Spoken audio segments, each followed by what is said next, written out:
Olá, eu sou Débora Klein, fui convidada pelo professor Marcos Scheffer para esse projeto de comentar sobre alguns livros que são referências, né, para concursos públicos destinados a professores da educação básica. E eu vou comentar sobre o livro Aprender a Ensinar Contextos de Alunos, que é esse livro aqui, coordenado por Vanderlei Geraldi e a Beatriz Citelli, com coordenação geral da Lígia Chiappini. Antes de iniciar, né, os comentários sobre o livro, eu menciono que eu sou professora da educação básica, eu atuei por mais de 15 anos na rede estadual do Rio de Janeiro, hoje eu atuo em 2 prefeituras, né, na rede municipal de Mesquita e também na rede municipal de Duque de Caxias, 2 cidades da Baixada Fluminense aqui no Rio de Janeiro. Assim, eu estou me apresentando para que vocês possam imaginar o meu lugar de fala, né, como uma professora do chão da escola básica e que também já esteve, né, nos desafios dos concursos públicos para docente de educação básica, tanto de nível fundamental quanto de nível médio.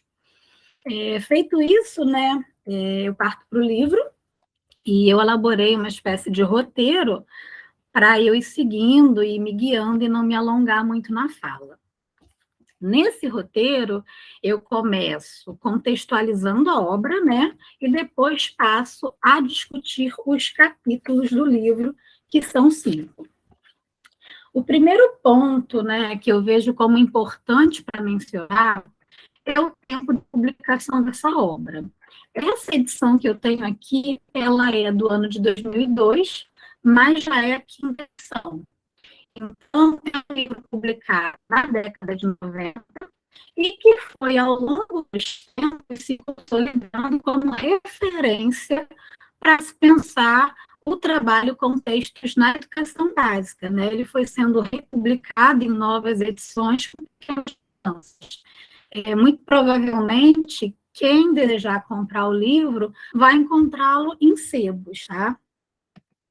E aí, contextualizando ainda a obra, né, esse livro ele faz parte de uma trilogia, sempre voltada para o aprender e ensinar contextos, né? Então, aqui no volume 1, é aprender e ensinar contextos de alunos.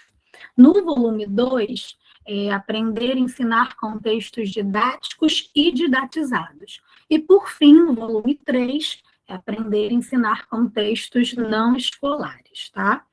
Esses livros, eles são resultados de uma pesquisa realizada no início da década de 90 em 14 escolas de São Paulo. E aí era uma escola particular e as demais eram escolas públicas, municipais e estaduais.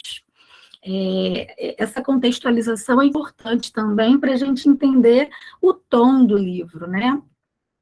Na introdução dessa edição que eu tenho aqui, a Lígia Chiappini, ela menciona que durante a pesquisa, e aí eu vou abrir aspas, né, para citar as falas da autora, eles puderam constatar a dificuldade de a escola trabalhar a linguagem e o quanto esta pode ser invisível, mesmo para aqueles que lidam com ela o tempo todo e se propõe a fazer um trabalho dialógico, né? Isso está na página 10 do livro. Então, mesmo quando a gente se propõe a um trabalho dialógico, não é fácil abordar a linguagem nessa perspectiva na realidade de escola básica que a gente tem.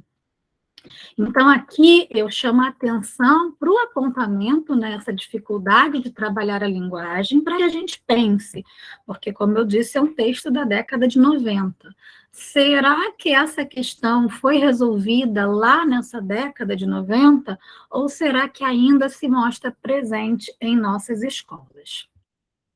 Outro ponto que eu destaco é a menção ao trabalho dialógico, e aí é uma referência ao dialogismo bakhtiniano, né, uma vez que os fundamentos teóricos do livro, apontados aqui mesmo na página 12 da introdução, são a concepção dialógica e interacionista da linguagem, apoiada em Bakhtin, e uma concepção construtivista da educação, inspirada, sobretudo, no construtivismo sócio-histórico de Vygotsky. Então, é importante também, né, estar com essas concepções em mente para compreender como o livro vai sendo conduzido ao longo dos capítulos.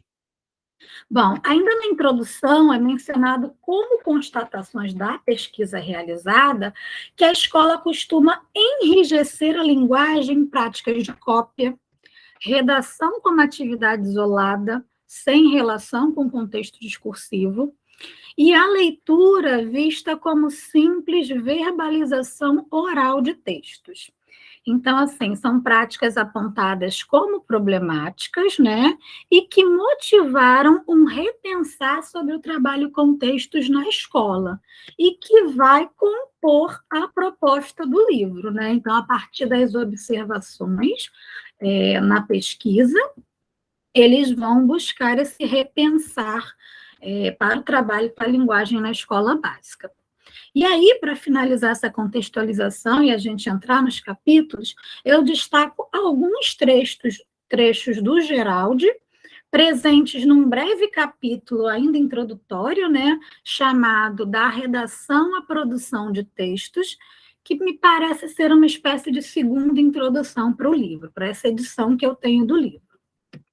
Então, nesse capítulo, o Geraldi ele inicia comentando uma série de reflexões e mudanças relacionadas ao ensino de língua portuguesa ao longo da década de 80, e destaca que no interior desse quadro de reflexões e mudanças, uma será particularmente tematizada no livro, que é a questão da tentativa da passagem da redação para a produção de textos, né?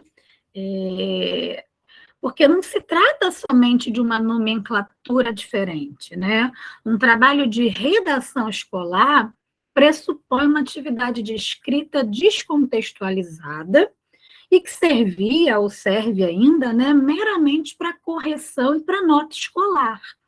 Já o termo produção de textos, como a gente vai vendo ao longo do livro, já remete a uma situação discursiva contextualizada que demanda uma escrita com finalidades para além daquela correção somente do professor. Então, ele vai destacar nesse capítulo dele a questão do sujeito, ou seja, desse alguém, desse aluno que escreve, do que ele tem a dizer, da importância de se considerar isso, tá? Das relações desse aluno com o contexto social, na hora de propor, de analisar, de avaliar as produções dos alunos na sala de aula. Citando o Geraldi, ele diz que o sujeito é concebido como produto da herança cultural, mas também de suas ações sobre elas. Por isso mesmo que o sujeito, ao mesmo tempo em que repete atos e gestos, constrói novos atos e gestos, num movimento histórico, no qual repetição e criação andam sempre juntas. Então, assim, é um sujeito situado nos elos da cadeia discursiva, né, como diz Bakhtin, e que produz textos inseridos em um contexto, né, não de forma isolada. Por isso, então, o Geraldi vai abordar também a sala de aula como lugar de interação verbal, de diálogo entre sujeitos portadores de saberes e a importância de se atentar a esses saberes e de criar espaços para valer estes saberes, né, tradicionalmente silenciados, porque a escola, tradicionalmente, a gente sabe que costuma silenciar os saberes trazidos pelos estudantes, né? Com relação à interação verbal, uma citação importante, me parece ser de que aceitar a interação verbal como fundante do processo pedagógico é deslocar-se continuamente de planejamentos rígidos para programas de estudos elaborados no decorrer do próprio processo de ensino e aprendizagem. E aí, quando ele diz isso, ele faz uma ressalva, né? Programas de estudo não implicam espontaneísmo, não é isso que ele está falando, né? Ao contrário, exigem trabalho rigoroso e constante, demandam tempo e dedicação. Por fim, ele aponta a centralidade do texto como unidade de ensino e aprendizagem e menciona: conceber o texto como unidade de ensino-aprendizagem é entendê-lo como um lugar de entrada para este diálogo com outros textos, que remetem a textos passados e que farão surgir textos futuros. Conceber o aluno como produtor de textos é concebê-lo como participante ativo deste diálogo contínuo com textos e leitores. É uma citação que está aqui na página 22 e que é muito feliz nesse estabelecimento de um paralelo ali com o dialogismo bakhtiniano, né? Então, a gente observa discussões que me parecem, né, dialogar com as propostas dos parâmetros curriculares nacionais, que são documentos também do final da década de 90, e que no rol de discussões da época trazem como destaque a centralidade do texto nas aulas de línguas. Ou seja, no que tange ao ensino de língua portuguesa, de forma mais específica, a década de 90 foi marcada por discussões e documentos nos quais o discurso e o texto passaram a ser as unidades de estudos, né? Numa tentativa de rompimento com aquelas práticas nas quais se analisava frases isoladas de contexto, se produzia se escrevia a redação de uma forma descontextualizada, tá? Diante dessas noções, aí a gente vai para os capítulos do livro, né? Se eu estiver falando muito rápido, eu sei que às vezes a gente está assistindo a um vídeo, a gente acelera, a gente desacelera, ainda bem que tem esses recursos, né? Quando a pessoa fala muito rápido, eu acabo botando para ir um pouquinho mais rápido lá no 1.5 da velocidade da voz. Então, sintam-se à vontade. Vamos para o capítulo 1, né, que se chama Escrevendo e Falando na Sala de Aula. Foi escrito pela Claudineia Azevedo e pela Marlete Tardelli. É um livro, como eu disse, organizado, né, por aqueles autores e que reúne textos de pesquisadores, todos agregados àquela mesma linha de pesquisa que eu comentei quando eu estava abordando a introdução do livro. Então, cada capítulo é de um autor diferente. Nesse capítulo aqui, que é o primeiro, as autoras elas apresentam um apanhado do que se observou nas escolas durante a pesquisa, aquela pesquisa realizada lá na década de 90, em 14 escolas de São Paulo. E aí, primeiro, quanto à oralidade, elas mencionam que observou-se, sobretudo, que a oralidade costumava ser permitida apenas numa atividade que possa revelar até que ponto está havendo assimilação dos conceitos trabalhados. Então, assim, a questão da oralidade na sala de aula da educação básica vem sendo discutida bastante, né? Nessa importância de um trabalho com a oralidade, e a gente sabe que a escola tradicionalmente costuma tentar silenciar os alunos, até pela realidade escolar que a gente tem, pelo número de estudantes na sala, né? Há uma série de questões envolvidas nisso. Mas o que elas observaram lá na década de 90 foi que, né, quando o aluno podia se manifestar, era sempre para revelar o que ele assimilou, o que ele aprendeu, muitas vezes para reproduzir, né? Quanto à escrita, aí lá na página 46 do livro, as autoras mencionam, em linhas gerais, o ensino parece oscilar entre duas vertentes, a vertente tradicional, que prioriza o conteúdo da gramática, e a dialógica, norteada pela interlocução. E aí, essa proposta pautada na interlocução é a defendida no livro, como a gente já viu lá na apresentação. Por fim, para a gente avançar para o próximo capítulo, eu destaco que esse primeiro aqui, ele traz nas suas referências dois importantes livros do Geraldi. O primeiro é o Portos de Passagem, na edição que elas usam é de 91, E o segundo é o texto na sala de aula, numa edição de 84. Né? Esse é um outro livro que eu tenho, que também costuma ser referência nos cursos, né, de letras e também nos concursos públicos, e, de repente, é um livro importante para ler e para dialogar com esse que a gente está comentando. Além disso, tem referência aqui também a Magda Soares, com o livro Linguagem Escola, uma perspectiva social. É claro que aqui a referência é de 86, e a edição que eu tenho é a edição já bem mais recente, né? Mas é um livro sempre referência também nos concursos. Bom, vamos para o segundo capítulo,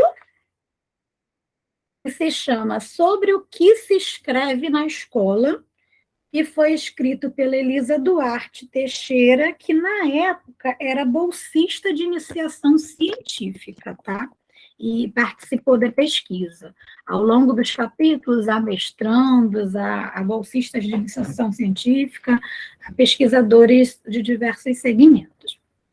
Bom, nesse capítulo, a Elisa, nesse capítulo, né, ela cita Bakhtin, mencionando que no estudo dos gêneros do discurso, nessa obra Estética da Criação Verbal, que também trago aqui por ser referência, e eu acho que haverá um vídeo também comentando sobre esse livro, Bakhtin aponta para o fato de que, na vida concreta, estamos sempre trabalhando com enunciados completos, cada esfera de utilização da língua elaborando seus tipos relativamente estáveis, e quanto mais complexa é uma sociedade, mais complexos são os gêneros do discurso, né?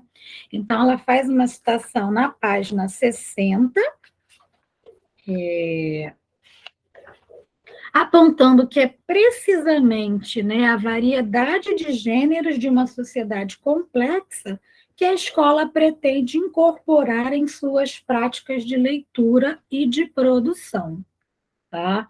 Então, essa defesa pelo trabalho situado de produção e de leitura também de textos na escola, né, numa perspectiva de que nós nos comunicamos por meio dos gêneros do discurso. Em seguida, ela passa a discutir a emergência dos temas, né? Como é que os temas surgem na sala de aula para os alunos elaborarem seus textos, né? Ela constata que, do ponto de vista da emergência dos temas, os episódios mostram predomínio quase absoluto de um mesmo procedimento. E aí, que procedimento é esse? É a leitura de um texto, primeiro, que faz emergir um tema que, debatido em grandes ou pequenos grupos, se torna objeto de produção de um texto de aluno. É uma citação que ela faz entre as páginas 64 e 65. E aí, né, como professora e pesquisadora apaixonada por leitura literária, eu chamo a atenção para a questão do texto literário, da leitura literária na sala de aula, né? Porque muitas vezes esse texto é lido somente nesse propósito de fazer emergir um tema a ser trabalhado na produção textual, né? Então, faz a leitura de um livro literário, e aí, né, o livro tem uma temática específica, e aí lê-se para se produzir um texto, né? O que é uma perspectiva muito rasa do que pode ser a prática de leitura literária na escola. Não que não se possa fazer uma atividade de produção escrita, né, após uma leitura literária, mas o que eu chamo a atenção é que não pode ser só isso, tá? Bom, e sobre o que escrevem os alunos, né? Ela investigou primeiro os temas, né? E sobre o que escrevem os alunos. E aí, na página 71, ela menciona o seguinte: na área de estudos da linguagem que ocorre a maior variação de temas e o maior episódios de produção, maior número de episódios de produção, né? Porque quando elas estavam realizando a pesquisa, elas observaram diversas disciplinas das áreas mais humanas, né? E aí, geralmente na aula de língua portuguesa, é que havia uma temática mais plural para que os alunos pudessem escrever, né? Mas os temas, assim como surgem, eles desaparecem. Eles servem para uma aula, isso na constatação que elas observaram lá, né? Serviam para uma aula, uma escrita, cuja leitura centrava-se na verificação do uso de conteúdos estudados ou na assimilação prática de regras gramaticais. Hoje em dia, né, buscando atualizar, muitas vezes também para verificar a assimilação das características daquele gênero textual, né? É um cuidado que a gente precisa ter. Se a gente não está buscando a produção textual do aluno só para verificar se ele assimilou as características daquele gênero, né? Então, é uma crítica que eu acho válida ressaltar. Esse capítulo ele é curtinho, tá? Ele possui só 3 livrinhos na referência, e aí um deles é os gêneros do discurso, que pode, né, ser encontrado como um dos textos do Estética da Criação Verbal, e também pode ser encontrado em um livro separado, né, textos do Bakhtin. Vamos, então, para o capítulo 3. Ensinando a escrever, tá? Esse capítulo foi escrito por Maria Madalena Sercundes, e aí ela começa pontuando sobre a produção sem atividade prévia, né, sobre a escrita vista como um dom. Ela observou algumas práticas em que o professor simplesmente chegava e pedia para os alunos escreverem sobre determinado tema, sem que houvesse uma atividade prévia que levasse a essa produção. Então, ela caracteriza como episódios desvinculados do trabalho pedagógico, desenvolvido pelo professor, sem nenhuma ligação com o trabalho anterior ou posterior, né? Não representando etapa de um processo mais amplo de construção de conhecimento. E aí ela menciona que, na verdade, a escola supõe um conhecimento prévio do aluno e pede para que ele escreva sobre aquele tema, né? Então, ela faz uma crítica a esse tipo de proposta. Bom, e aí é uma prática que vem a desconsiderar que escrever é um trabalho. Ela cita Drummond e diz que escrever é lutar com as palavras, né? Que a escrita decorre do exercício continuado da definição de um projeto de dizer, da concentração nesse episódio. Nossos estudantes, muitas vezes, eles recebem os textos prontos, né, acabados ali, e muitas vezes eles pensam que esse texto foi assim escrito de uma vez só. E não é assim, né? Existe todo um trabalho para se produzir um texto. Já nas práticas de escrita com atividade prévia, né, que também foram práticas observadas, ela viu 2 linhas pedagógicas. A primeira, escrita como consequência, né? E aí ela define como produções resultantes de uma leitura, uma pesquisa de campo, uma palestra, um filme, um passeio, enfim, cada um desses itens pode ser um pretexto para se realizar um trabalho escrito. Ela menciona na página 78. E aí, esse é o esquema tradicional de muitos livros didáticos, né? Geralmente tem a leitura de texto, tem comentários gerais sobre o texto, tem a interpretação do texto, o estudo do vocabulário, e aí, ao final daquele capítulo do livro didático, vem a tarefa de produção de texto, né? Geralmente, hoje em dia, já sobre uma temática discutida e também sobre o mesmo gênero textual que foi lido. Bom, a segunda prática observada foi a escrita como trabalho, né? Na qual a produção surge de um processo contínuo de ensino e aprendizagem. E aí essa metodologia permite integrar a construção do conhecimento com as reais necessidades dos alunos.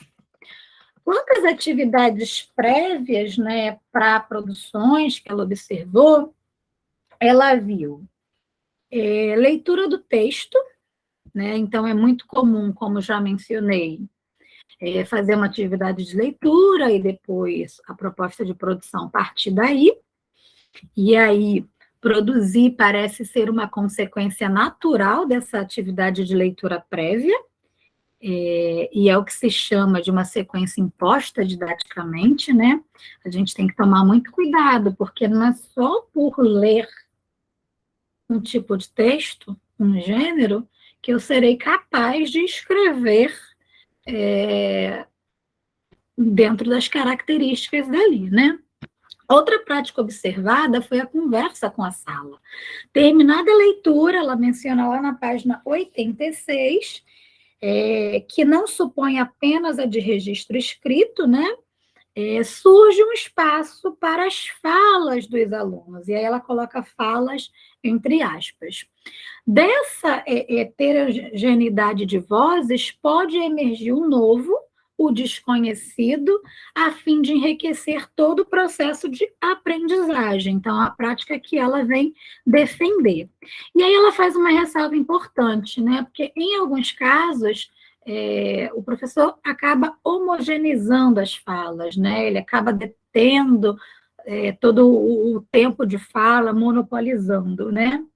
E aí as marcas, as experiências de vida dos alunos acabam sendo deixadas à margem, né? Perdem-se nas falas, é um cuidado a ser tomado.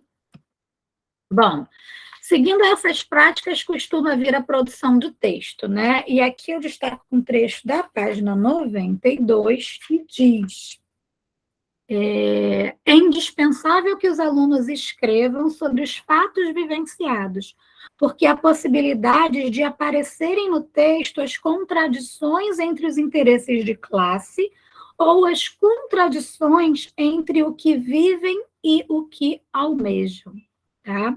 Então, considero isso bastante relevante, né? Outro ponto importante que fica evidente na leitura desse capítulo é a importância de partir do vivido até chegar ao texto, né, das experiências dos alunos.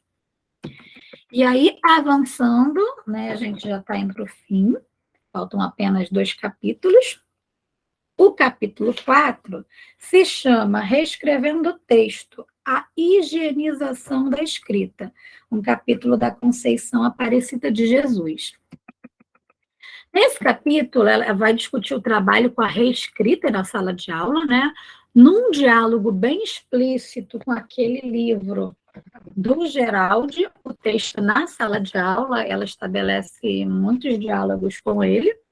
E aí ela comenta sobre, né, primeiro, a necessidade dessa reescrita, que minha prática profissional mostra que muitas vezes há uma relutância em se reescrever o texto, né, uma relutância que parte dos alunos, mas ela comenta sobre a primazia do que se observa na superfície textual, que é ortografia, pontuação, concordância, né, aquilo que aparece ali na superfície, que muitas vezes isso acaba predominando nas correções, tá? Em alternativa a esse modelo, né, ela menciona que a reescrita deveria ser vista como atividade de exploração das possibilidades de realização linguística, de tal forma que o instituído pelos cânones gramaticais fosse colocado a serviço do objetivo maior, né, que é o que o aluno tem a dizer, aquele projeto de dizer do aluno, situado para quem vai dizer, em que contexto vai dizer, tá? Ela menciona ainda que durante a reescrita do texto, o aluno deveria ser abordado com uma projeção positiva, né?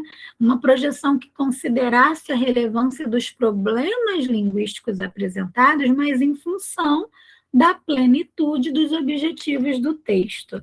Tem que se tomar um cuidado muito grande nessa correção que vai para a reescrita, né? Isso que ela menciona eu considero relevante demais, essa projeção positiva do que é necessário reescrever, mas em função dos objetivos do texto do aluno, né? Em resumo, vale destacar que o que ela apresenta aqui na página 116, deixa eu achar aqui, tem uma citação que diz o seguinte: defendemos que os conflitos sejam tratados segundo um projeto de escrita que privilegie as enunciações, tá? E aí a gente chega ao 5º capítulo, que é escrito pela Beatriz Citelli, né, uma das coordenadoras do livro, e o Ivanhoé Bonatelli. E aí o capítulo se chama A Escrita na Sala de Aula, Vivências e Possibilidades. Esse capítulo, ele, assim, me pareceu uma espécie de culminância do livro, né? Após todas as análises, observações, discussões que vieram sendo tecidas, os autores, eles apresentam e discutem algumas propostas de produção textual. Então, tem o relato da proposta, o que se planejou, como é que se fez para a educação básica, né? Além deles transcreverem também e comentarem textos escritos pelos alunos, tá? Então, há discussões sobre propostas de textos narrativos, tem poemas, contos, textos argumentativos, né? Existe também um cuidado em tentar fazer com que o texto do aluno possa circular, que foi uma temática que atravessou todo o livro, né? Que o texto pudesse ter um objetivo maior para além da mera correção naquele momento de uma nota. Então, por exemplo, tem o exemplo de uma confecção de uma revista que divulgue os textos dos alunos, numa forma de que a produção escrita avance, não seja só para correção e devolução ao aluno. Bom, finalizando os comentários sobre esse livro, né, eu acho que é relevante destacar o quanto ele lá, desde a década de 90, apontava para um trabalho dialógico com a linguagem, algo que parece óbvio, mas que a gente sabe que não é, né? Até mesmo pela dificuldade de se realizar esse trabalho dentro do modelo de escolar que a gente tem. De todo modo, o livro nos aponta algumas possibilidades, né? Quando ele menciona a produção e a leitura de textos, né, que elas devem estar ligadas a uma sequência planejada de atividades, com objetivos definidos, que demandam escritas, leituras e reescritas, né, além de uma avaliação do que foi produzido, então o livro já está apontando algum caminho para esse trabalho. E aí, eu vou agora me despedir, vou desejar a vocês uma boa leitura desse livro, dos outros, né, que vieram na esteira dele, contribuindo para ampliar as discussões sobre o trabalho com os textos nas escolas, né. Desejo também boa sorte nos concursos, no dia a dia das salas de aula de vocês. Eu vou pedir ao professor Marcos que encerre a gravação, então eu vou desligar a câmera aqui, fechar o microfone e entrar em contato com ele. Boa sorte a todos e abraços, tá?